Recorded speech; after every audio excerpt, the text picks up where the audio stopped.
Well, thanks for visiting us here at KTALnews.com. I'm meteorologist Josh Morses, and this is your Monday evening into Tuesday forecast update as we've had some really warm weather to start out the week. Started out chilly this morning, but no doubt everybody felt that south breeze kick in today, and that really warmed our temperatures into the mid-70s this afternoon. But it is going to be a chilly New Year's Eve and New Year's Day. There is a cold front that's going to blow in later tonight, and as far as later this week, we know we'll cool into the 50s for most of the week. May warm up just enough to see some rain and storms on Sunday, kind of a small window to see some severe weather there. And then next week, confidence increasing that we will see our coldest snap of this season. In fact, some Arctic air taking over next week, so we'll get to that in just a moment. Your temperatures today, very warm for this time of the year. We wound up in the low to mid 70s this afternoon. Very breezy. We did have wind gusts throughout the day that were over 30 miles per hour. The wind should settle a bit once we get past sunset this evening, and tonight the winds will be out of the northwest, about 5 to 10 miles per hour behind this cold front. But if you were outside today, you felt warmth, you just didn't feel a lot of humidity, and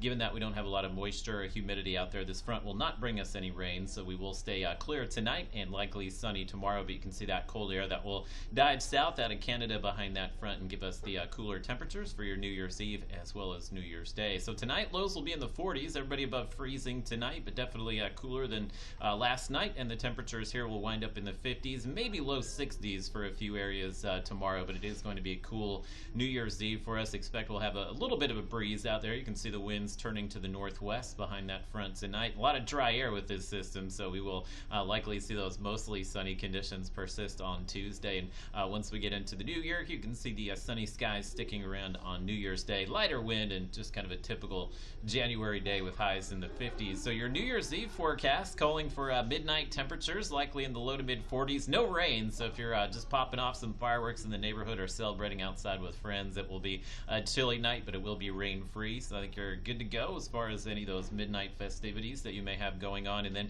confidence increasing in that cold snap next week. We know in that January 5th to 9th time frame we'll have a strong front that rolls through. The front coming through Sunday into early Monday is not likely to bring any winter precipitation at this point, but it is going to cool our temperatures, likely highs in the 40s and lows in the 20s next week. And there's a late week system which could bring some even colder air, and there's a lot of uncertainty with that one, and it's over 10 days out, so it would be irresponsible of me to say that there would be any snow late next week, but I would say that chance is not zero, especially with this system late week, so those finer details will kind of get ironed out late this week and into the weekend. So just kind of pay attention to the forecast next week. Prepare for cold as we often do in January, but you can see the temperatures after maybe being close to 60 over the weekend do drop into the 40s for highs next week and lows in the 20s, so we'll have some hard freezes each night. So if you have some exposed pipes, just make some plans to cover those up, and we'll see if it gets any colder with the system late next week.